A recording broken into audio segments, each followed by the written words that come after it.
Is housing unaffordability the new normal? I've been trying to buy my first home for nearly 2 years. My goal was to purchase a modest, affordable home outside of Atlanta near my friends and family. Eventually, I took a step back because I realized that prices were too high. Inventory was too low, and my salary wouldn't be enough to afford a home in today's market. Since I've been on the sidelines, interest rates have only gotten higher.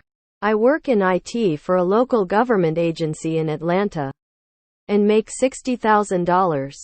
I've been working hard on gaining skills certs to increase my salary. But the tech job market is also bad. Fortunately, things may be looking up career-wise, as I had a couple of people in my network reach out. I stay with my parents and I'm grateful that I'm able to save more than most people can. I've been feeling stuck with no way out of this situation. The news headlines don't make things any better. I'm starting to feel like homeownership will only be possible if you're rich.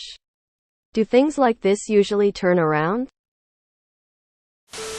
I've never known anyone making $60,000 combined or solo that has owned a home of their own, and I was just a little north of you in Charlotte going back to 2010.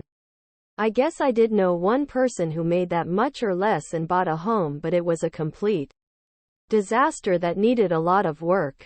They bought it in 2009 as the recession was happening. Not saying it never happened, just that anecdotally it wasn't common in my experience. So, yeah, it's pretty rough right now, but I don't think your expectations have been a reality in more than a decade. How much do you have saved? The more savings you have, the larger down payment that you may be able to put down at closing, making monthly mortgage payments decrease. You can also look into first-time buyers programs for your state. You can look for someone to buy a house with. Just a few ideas to help get you into a home. Even when interest rates come down, home prices with stay put out even go up as demand increases. So, I don't see exterior forces helping much. Unaffordability in general seems to be the new normal until inflation gets under control. The 80s have come back to haunt us. Back to assuming mortgages because of the rates. The market will never be what it once was. It sucks. I would suggest as a former government worker in Georgia to definitely get out of government and into a more profitable salaried position if possible. Depending on what you're looking for, there are definitely IT positions that pay a decent amount more, and if you're able to get some certs, then it would be more beneficial as well. I'll echo what others have said. Outside of Atlanta, there are a few markets that are more affordable, and depending on your job prospects, you may be able to land a remote hybrid job that'll allow you some flexibility on commuting to work as well. Good luck. What are you trying to buy? Consider a smaller home or condo.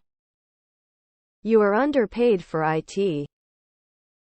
I'm not sure about your background, but I pay 1.6x of what you make for a middle-level IT specialist in Atlanta area and up to 3x for their supervisor. Not saying that Atlanta housing market is affordable, but it could be that your current compensation is not up to current market standards. People here saying they make $60K, $90K, $100K and can't afford a house. And I'm here making $36K. I feel hopeless, lol.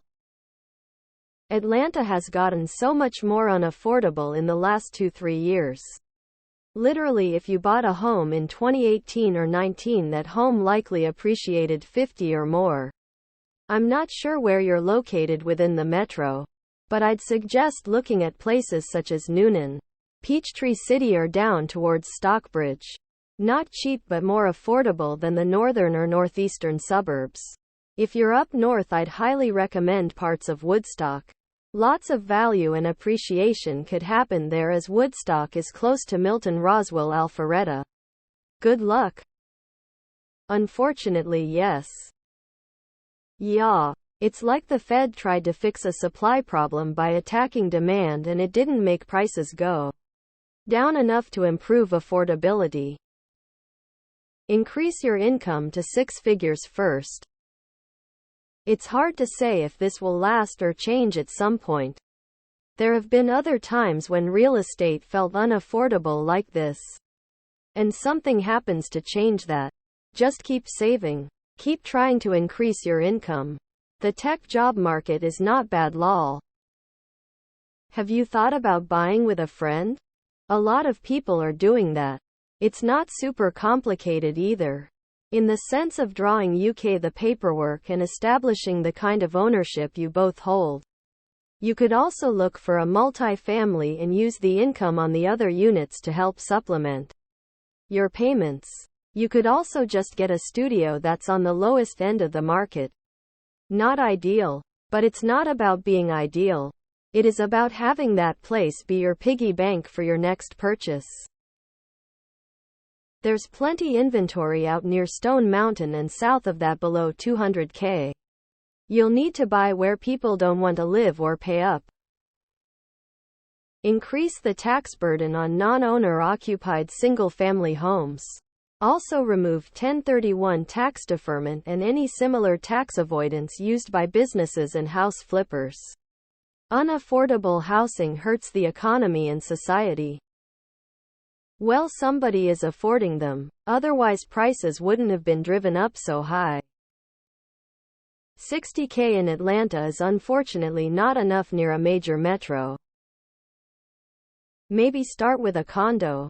Build some equity. Get used to being responsible for most repairs and maintenance.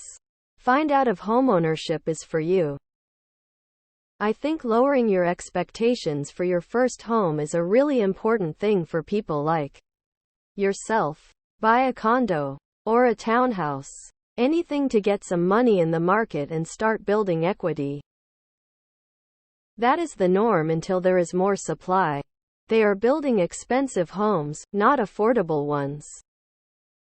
I'm single and also realized buying a single-family home was too expensive.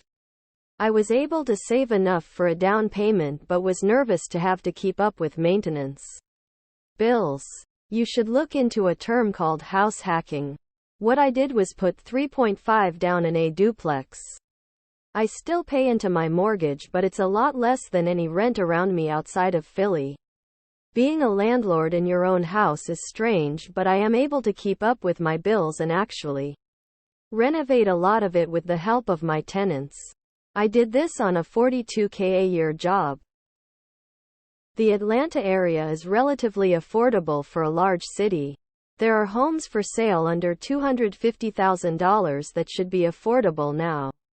It has been the norm for 40 years that young people can't afford a home right away unless you are willing to make compromises with a long commute. Buy a condo or townhome. Get financial help from family.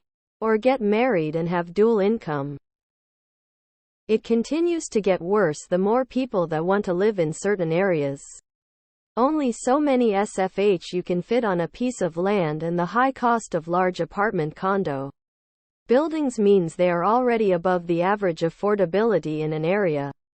They'll usually also require high maintenance WAF fees to keep the building amenities in good condition.